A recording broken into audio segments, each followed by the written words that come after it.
Oh, man. Thank you. You haven't even heard him yet, but you're right. You're right. You're in for a treat. This is Omar. Omar, I just got done talking. I'm feeling great. How you feeling? I'm feeling great. Okay, good. Good.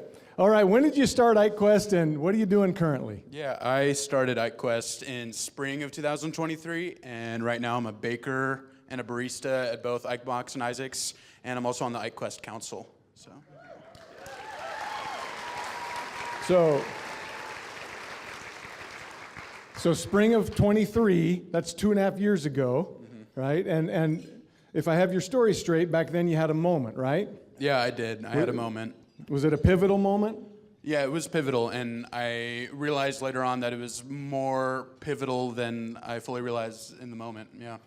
Okay, we're going to dig into that in a second, but what was life like leading up to that moment? Yeah, leading up to that, I was, in my youth, I was pretty shy, but starting middle school, high school, I kind of started to bloom. I kind of became a social butterfly, and, my grades were improving. I didn't have to hide my report cards anymore from my mom. I was happy I was finding my groove. And then in February of 2020, I tore my ACL and my meniscus, and I had to have a major surgery because of it, and it was just a painful recovery. It was a lot. So, okay, you got hurt, major hurt, in February of 2020. Does that ring a bell? So, right, so your situation goes from I'm blooming, finding my groove, don't have to hide my report card anymore, to I'm stuck on the couch, elevating my knee, and the world is shutting down like a movie. Yeah, the world's shutting down. Okay. The pandemic's coming into full swing, and those two things combined meant I was stuck at home. I was isolated, and I ended up doing online school for the next couple of years, and it caused some really dark times for me. That loneliness, that isolation, that anxiety, and that depression, it kind of caused me to have a breakdown. What do you mean by breakdown?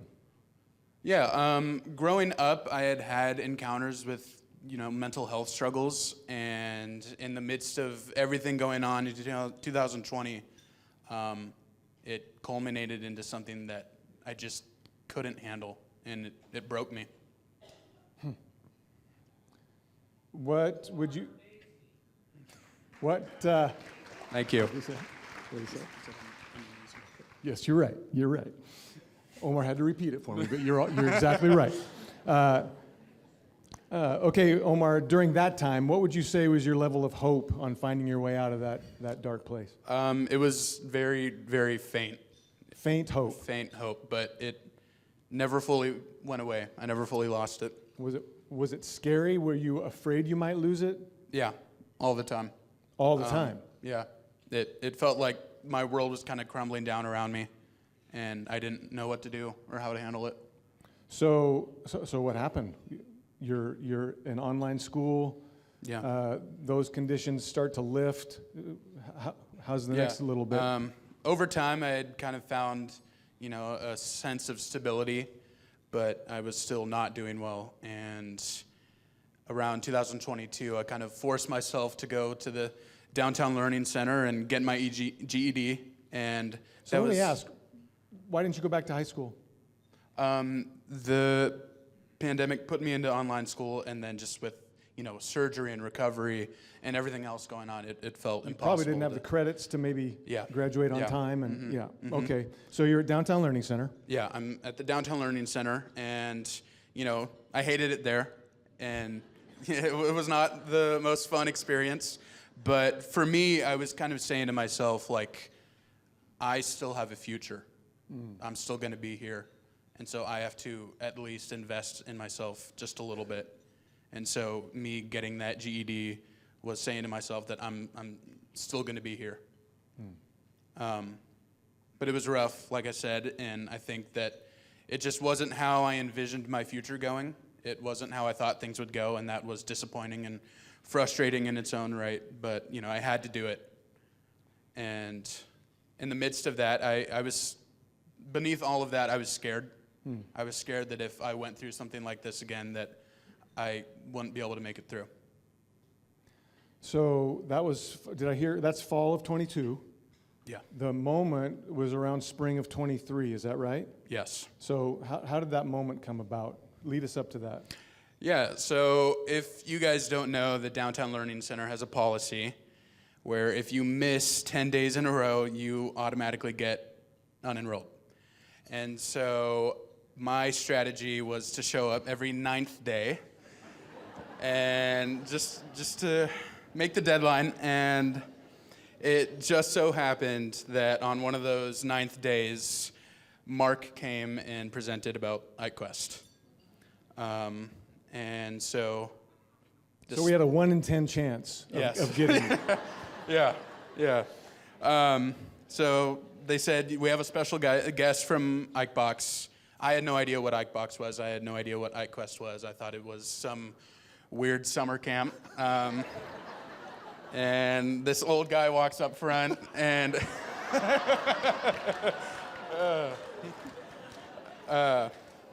and I thought it was me. Where's the... Okay. And he starts talking, and I'm pretty skeptical of it, but as I listen, I realize, like, hey, this guy's got some depth. He means what he's saying, and something about Mark's demeanor kind of removed some of that skepticism.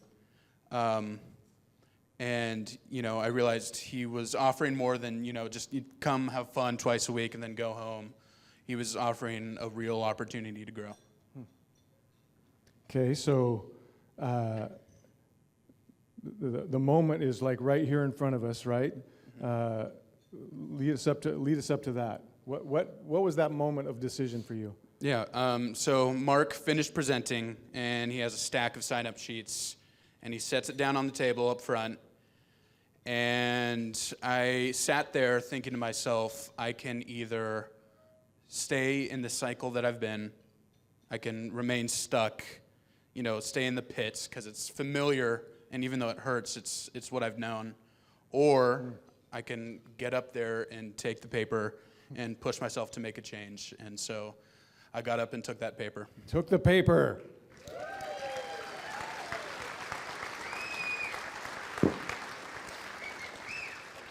We gotta hustle, but what were those early days of IQuest like for you?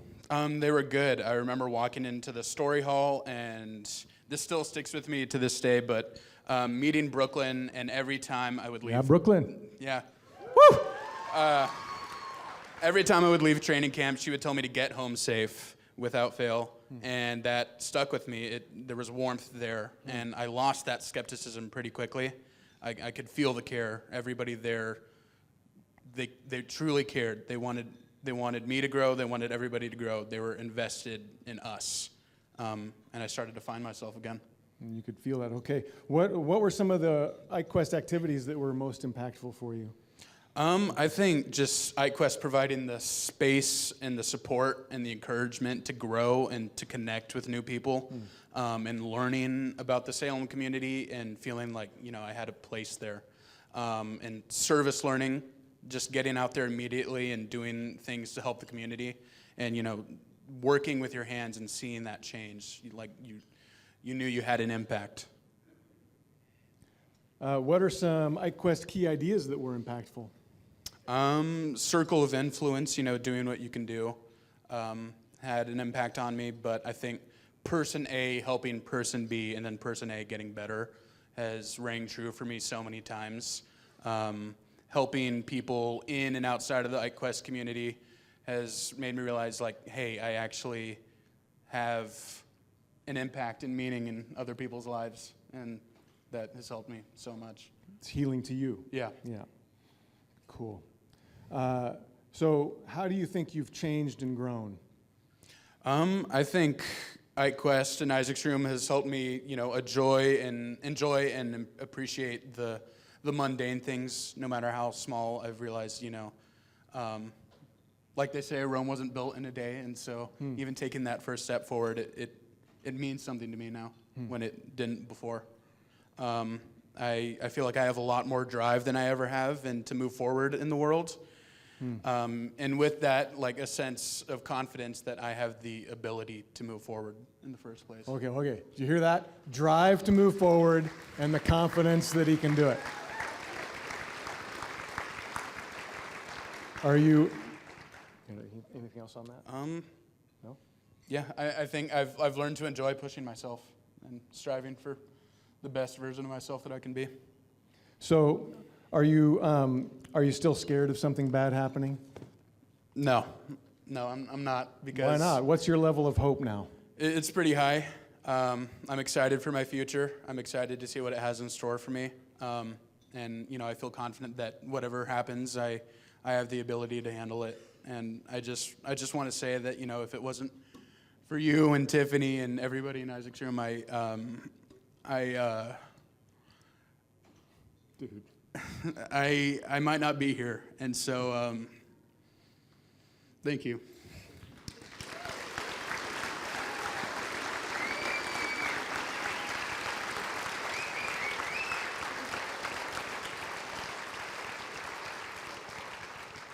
My sister said it best. You are wanted here.